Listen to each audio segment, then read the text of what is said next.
Super 6 updates చూద్దాం. మొదటిది తెలుగు రాష్ట్రాల్లో సంక్రాంతి సంబరాలు షురూ అయ్యాయి. భోగి మంటలకు జనం సిద్ధమవుతున్నారు. ఇప్పటికే ఏపీలో కోడి పందాలు జోరు మొదలయ్యాయి. కోడి పందాల బరిలు చాలా చోట్ల సిద్ధం చేశారు. అయితే పోలీసులు ఎక్కడికక్కడ అడ్డుకుంటున్నారు. మరోవైపు పట్నం నుంచి ప్రజలు పల్లెబాట పడుతున్నారు. దీంతో టోల్ ప్లాజాల దగ్గర వాహనాలు పెద్ద ఎత్తున బారులు తీరుతున్నాయి.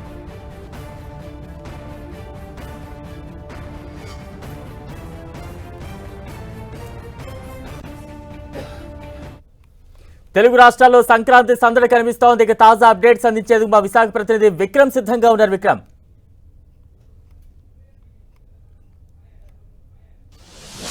సంక్రాంతి రద్దీ కొనసాగుతుంది. విశాఖపట్నంలో ఏదైతే ప్రయాణికులు సంక్రాంతికి వివిధ ప్రాంతాల నుంచి రాకపోకలు సాగించే ప్రయాణికులతో కిక్కిరిసిపోతున్నటువంటి పరిస్థితి ఉంది. ఇటు విశాఖపట్నంలో ఉన్నటువంటి బస్టాండ్ అదేవిధంగా రైల్వే స్టేషన్లతో గత 2 రోజులుగా ప్రయాణికులతో కిటకిటలాడుతున్నటువంటి పరిస్థితులు ఉన్నాయి. సంక్రాంతి రద్దీ కారణంగా ఇటు తెలంగాణలో ఉన్న ప్రాంతాల నుంచి అదేవిధంగా వివిధ రాష్ట్రాల నుంచి సొంతూళ్లకు చేరుకునేందుకు పెద్ద ఎత్తున ప్రయాణికులు బయలుదేరుతున్న నేపథ్యంలో అటు ఆ ప్రాంతాల నుంచి ఇక్కడికి వచ్చేవారు. అదేవిధంగా ఉత్తరాంధ్ర జిల్లాల నుంచి వివిధ ప్రాంతాలకు పయనమయ్యే వారితో ఈ సంక్రాంతి రద్దీ అనేది కొనసాగుతూనే ఉంది. అయితే ఈ రద్దీని ముందుగానే గుర్తించి ఇటు ఆర్టీసీ అదేవిధంగా రైల్వే శాఖ కూడా పెద్ద ఎత్తున ముందస్తుగా ఏర్పాట్లు చేసింది. ఆర్టీసీ అయితే కనుక ప్రత్యేక బస్సులను నడుపుతూ ఉంది. అయితే ప్రతి ఏటా బస్సులు నడుపుతున్నప్పటికీ కూడా ఈసారి ప్రత్యేక ఛార్జీలు వేయకుండా సాధారణ ఛార్జీలతోనే ప్రత్యేక బస్సులను ఆంధ్రప్రదేశ్లో ఆర్టీసీ నడుపుతుంది.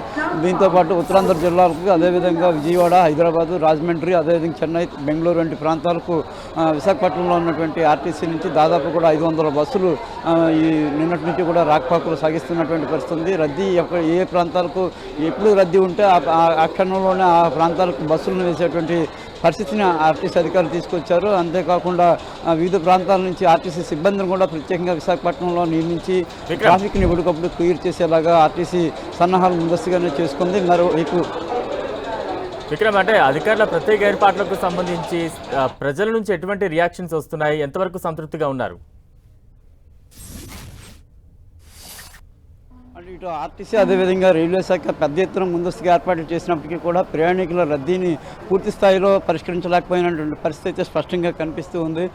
ఊహించిన స్థాయిలో ప్రయాణికులు పెద్ద ఎత్తున వచ్చిన నేపథ్యంలో రవాణా సౌకర్యాలు ఏమాత్రం సరిపోవడం లేదు. అటు రైల్వే శాఖ చూస్తే కనుక ప్రత్యేక రైళ్లు వివిధ ప్రాంతాల నుంచి నడుపుతున్నప్పటికీ కూడా ప్రయాణికులకు అవి సరిపోక ప్రైవేట్ ట్రావెల్స్ని కూడా ఆశ్రయిస్తున్నారు. ప్రైవేట్ ట్రావెల్స్లో కూడా విపరీతమైన ఈ రద్దీని సాకుగా చూపుకొని సొమ్ము చేసుకోవడానికి ప్రైవేట్ ట్రావెల్స్ పెద్ద ఎత్తున ఛార్జీలను పెంచేసి వసూలు చేస్తున్నటువంటి పరిస్థితి. ఈ నేపథ్యంలోనే ప్రయాణికులు అంతా కూడా నానా అవసరం పడుతున్నటువంటి పరిస్థితులను గత 2 రోజులుగా చూస్తున్నాం. రేపటి నుంచి భోగి పండుగ ప్రారంభమవుతున్న నేపథ్యంలో పండుగ సొంతూళ్లకు చేరుకునేందుకు ప్రయాణికుల కష్టాలు ఇంకా కొనసాగుతూనే ఉన్నాయి. ముఖ్యమంత్రి చంద్రబాబు నాయుడు కూడా స్వయంగా ఆయన కూడా సమీక్ష చేసి అధికారులకు సూచనలు సలహాలు జారీ చేసిన తర్వాత పరిస్థితుల్లో కొంత మేర మార్పు వచ్చినప్పటికీ కూడా పూర్తి స్థాయిలో ఈ సమస్య అనేది పరిష్కారం కాలేదు. ఇప్పటికీ కూడా ప్రయాణికులు తమ గమ్యస్థానాలకు చేరుకోవడానికి సంబంధించి పడిగాపులు పడుతున్నటువంటి పరిస్థితులు ఇంకా చూస్తూ ఉన్నాం. ఈ రోజుతో ఈ పరిస్థితి కొనసాగుతుంది. దాంతోపాటు రేపు భోగి పండుగ వస్తున్న నేపథ్యంలో రేపు కూడా ఇంకా రద్దీ ఉంటుందని చెప్పి అధికారులు, ఆర్టీసీ అధికారులు, రైల్వే అధికారులు భావిస్తున్నారు. దీంతో భోగి పండుగ తర్వాత 2 రోజుల మళ్ళీ ఈ రద్దీ తిరిగి ప్రయాణించే వారితో మళ్ళీ కిక్కిరిసే అవకాశం ఉంటుందని అందుకు తగ్గట్టు ఏర్పాట్లు చేసే అధికారులు నిర్ణయం తీసుకున్నారు. Balram. Right, thank you Vikram.